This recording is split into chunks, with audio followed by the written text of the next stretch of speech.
Matod sa Autism Society Philippines, usa sa matag usa ka gatos ka Pilipino ang dunay autism, tugbang kini sa 1.2 milyon ka Pilipino. Gikonsidera pa ni Dr. Edwin Valencia nga ang gikaingong developmental disability, usa ka silent epidemic.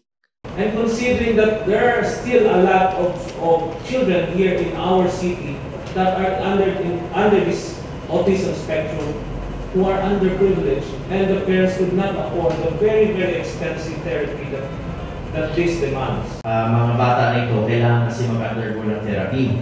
And yung therapy unfortunately is very expensive.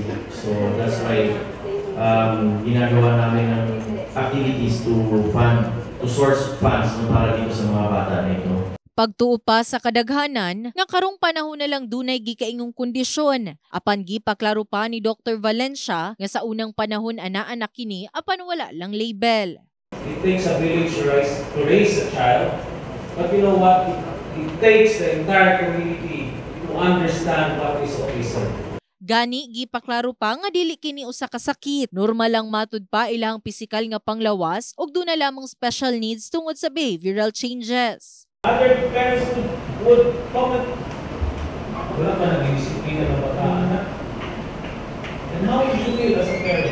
You would also like to promote awareness because sometimes I would hear some parents would say, ano ba pinalaki ng mga magulang yung bata na yun? Bakit gano'n siya? Samtang sa Jansan, buot pakusgan ang awareness campaign kalabot autism spectrum. Understanding, acceptance, and support. By having a more inclusive environment, we can ensure that individuals with autism and their families feel valued and supported here in our city.